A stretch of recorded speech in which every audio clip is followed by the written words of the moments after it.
There's a quiet assumption people make in today's world. If someone isn't visible, they must be insecure. If they're not posting their face, their life, their achievements, something must be missing. But what if the opposite is true? What if the people who show the least are actually the ones who need validation the least? And what if empaths, the ones who understand people the most, are the very ones choosing not to be seen? And if this video makes sense to you, don't forget to like it, because it helps push this message to people who actually need to hear it. We live in a culture where being seen is often mistaken for being valuable. The more attention you receive, the more important you appear. The more reactions you get, the more real your life begins to feel, not just to others, but even to yourself. Over time, this creates a subtle but powerful illusion. It convinces people that visibility is proof of worth, that if something isn't being noticed, it somehow matters less. But this system has a hidden flaw. It slowly trains people to outsource their identity. Instead of developing a stable sense of self from within, people begin measuring themselves through external feedback. Instead of asking, "Who am I?" when no one is watching, they start asking, "How am I being perceived right now?" And that shift is not small, it's psychological. Because the moment your focus moves outward like that, you stop living from your internal experience and start adjusting yourself for external approval. You begin filtering your personality, curating your behavior, editing your life into something more acceptable, more likable, more visible. And without realizing it, you move away from authenticity and closer to performance. That's the trade most people don't even realize they're making, but empaths tend to notice it. They sense how quickly attention can become addictive, how easily identity can become dependent on reaction. And once they see that pattern clearly, they don't rush toward it. They hesitate. Not because they lack confidence, but because they understand the cost of tying your self-worth to being seen. Empaths don't just see content, they feel intention. Where most people scroll past a photo, a caption, or a video without thinking too deeply about it, an empath often picks up on what's underneath. Because for them, it's never just about what is being shown. It's about why it's being shown. Where others see a simple post, an empath may sense the emotional need behind it, the quiet desire to be noticed, the unspoken request for validation, the subtle comparison woven into presentation, the performance that hides inside what appears to be authenticity. And this awareness isn't something they turn on and off. It's automatic. They read tone. They notice energy. They feel emotional signals most people overlook. And once you start seeing social media through that lens, it stops feeling light and casual. It starts feeling layered. Every post begins to carry meaning. Every interaction starts to feel like an exchange. Not necessarily fake, but emotionally loaded. Because underneath the surface, there's often a transaction happening, attention for approval, visibility for reassurance, expression for reaction. And empaths feel that dynamic in real time. For someone who already processes emotions deeply, this constant exposure becomes overwhelming. It's not just scrolling anymore, it's absorbing intentions, absorbing energy, absorbing emotional signals from dozens, sometimes hundreds of people. And over time, that builds up, not as obvious stress, but as quiet exhaustion, the kind that doesn't come from doing too much, but from feeling too much too often without pause. Here's what most people don't realize. For an empath, visibility isn't neutral. It's not just posting or being seen in a simple, harmless way. Because the moment you become visible, you also become interpretable. And being interpreted is never clean. It's filtered through other people's minds, their insecurities, their experiences, their assumptions, their mood. which means every time something is shared, it doesn't stay pure. It enters multiple psychological spaces at once. It becomes part of someone's comparison, someone's jealousy, someone's silent judgment, someone's projection, someone's misunderstanding. And most people don't think about this. They post and move on. But empaths don't experience it that way. They feel the weight of those unseen reactions, not individually, but collectively. It's like an invisible pressure, not loud enough to notice instantly, but strong enough to drain you over time. And this is where people get it wrong. They assume empaths avoid visibility because they're insecure. But it's not about weakness, it's about awareness. Empaths understand something others overlook, that attention is not always light, and being seen is not always safe emotionally. So instead of asking, why don't they post more, a better question is, how much are they consciously choosing not to absorb? Because sometimes not showing yourself isn't about hiding. It's about protecting your mental and emotional space from becoming overcrowded with other people's perceptions. Most people build an image, not necessarily fake, but carefully shaped, adjusted, curated, designed to be seen in a certain way. Empaths, on the other hand, tend to move differently. They are less interested in building an image and more focused on protecting a reality. A reality that feels consistent inside them, even when no one is watching. That's the real difference.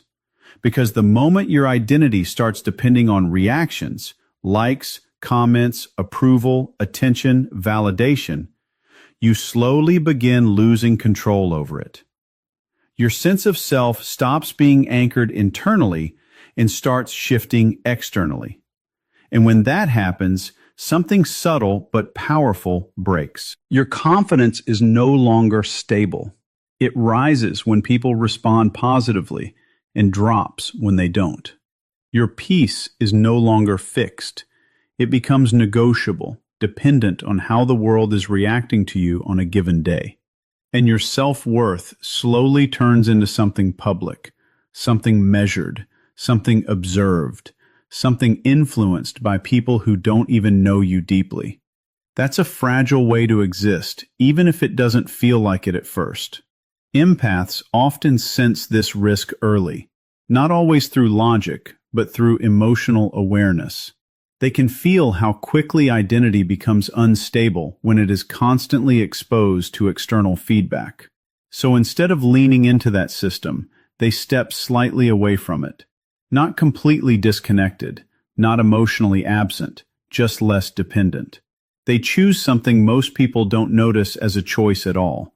They choose to exist without constant feedback loops, without needing every moment validated, without needing every expression approved, without turning identity into something that must be continuously confirmed by others. And in that space, something important begins to form. A quieter sense of self, a more grounded identity, one that doesn't shift every time attention shifts. And that is where real psychological stability starts to appear. As empaths grow, something quiet but significant begins to shift inside them. It doesn't usually happen suddenly. It happens through experience, reflection, and emotional learning over time.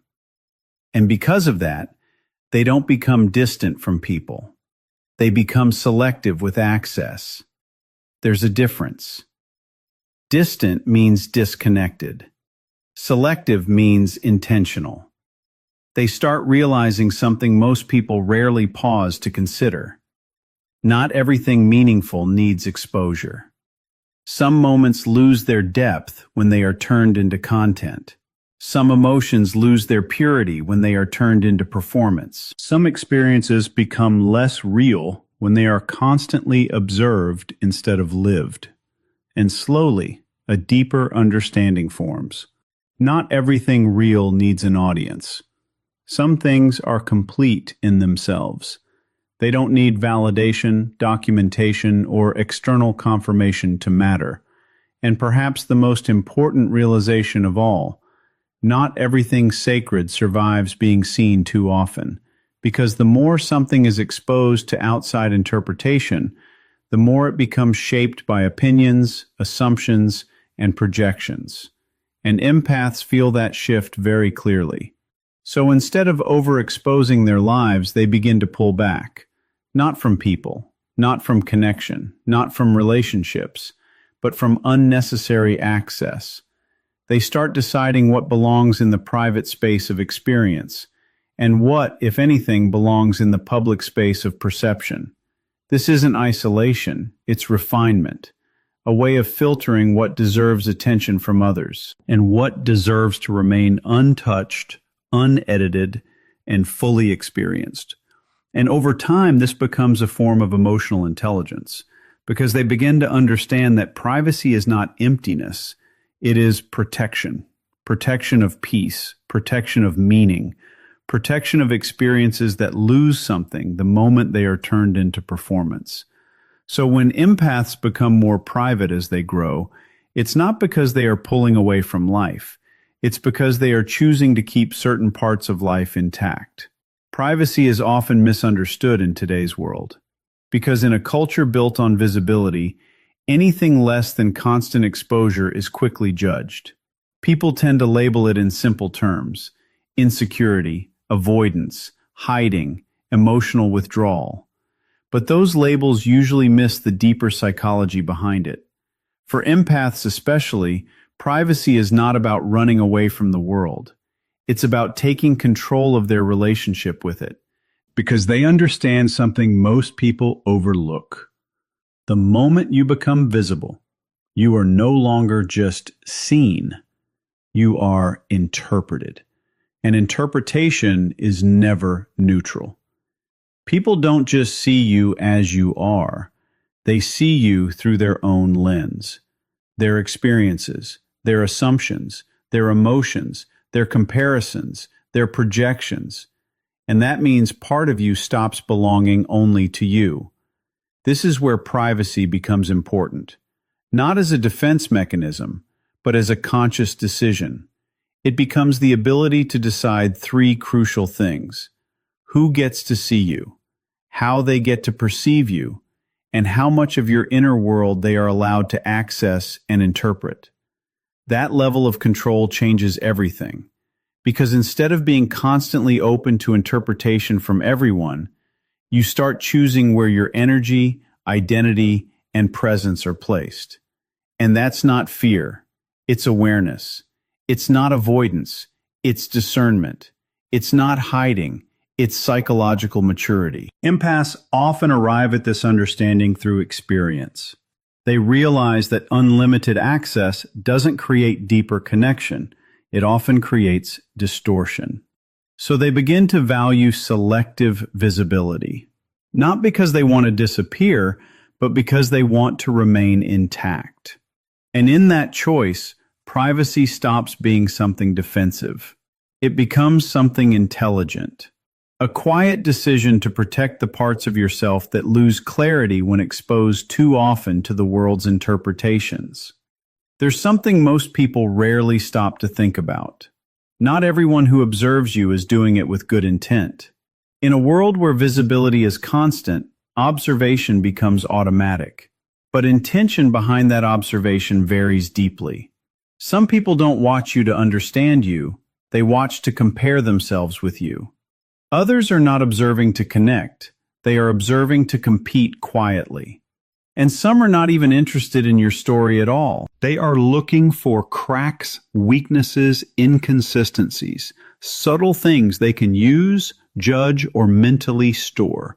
And this is the part most people ignore until experience teaches it to them directly. Empaths, however, tend to feel this layer more intensely, not because they are paranoid, but because they are perceptive. They pick up on emotional undercurrents that others often overlook, and over time, through real experiences, not theories, they begin to learn a difficult truth about visibility, especially after moments like betrayal, after being deeply misunderstood, after trusting the wrong people emotionally, after realizing that openness doesn't always return in the same form it was given. Something inside them changes. They stop treating visibility as something casual. What once felt natural, sharing, expressing, being open, starts to feel more deliberate, more calculated, more aware. And slowly, visibility stops feeling like expression and starts feeling like exposure. Because exposure means more than just being seen. It means being available to interpretation, without control over how that interpretation unfolds. And once an empath understands that difference, their behavior shifts. They don't disappear, they don't isolate, but they become far more conscious of what they reveal, when they reveal it, and to whom. Because they understand that not all attention is safe attention, and not all visibility leads to connection. Sometimes it leads to distortion, and that realization changes how they move through the world. Here's the deeper shift that most people don't consciously notice. Empaths tend to prefer something simple but powerful. They choose experiencing life over displaying it. While much of modern behavior is shaped around being seen, recorded, and validated through external feedback, empaths often operate from a completely different internal priority. Because in most situations, the question people ask has slowly changed over time. Instead of being fully present in a moment, many people now unconsciously think, how will this look? How will it appear on social media? How will others perceive it? How will it be interpreted once it's shared? But empaths naturally lean toward a different question entirely. How does this feel? And that small shift in focus changes everything about how they experience life. Because feeling requires full presence, and presence demands undivided attention. The moment you start documenting life for external consumption, something subtle begins to happen. You are still physically there, but mentally, a part of you steps outside the moment. A part of you starts observing instead of fully living. You begin framing the experience instead of fully dissolving into it. And empaths are often sensitive to this internal split. They can feel when attention is divided between experience and performance. When life is no longer just being lived, but also being managed for perception. So instead of staying in that divided state, they choose presence. Full, unfiltered, undistracted presence. And presence is something social media cannot truly reward. Because presence is not about how something appears after it is shared.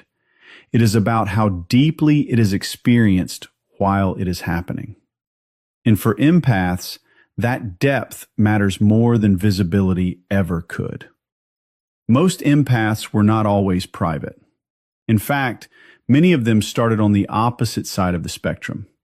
They used to share more freely, trust more easily, express themselves without hesitation, and show parts of their inner world without thinking too much about consequences. Because at that stage, openness feels natural. It feels like connection. It feels like honesty. It feels like emotional safety.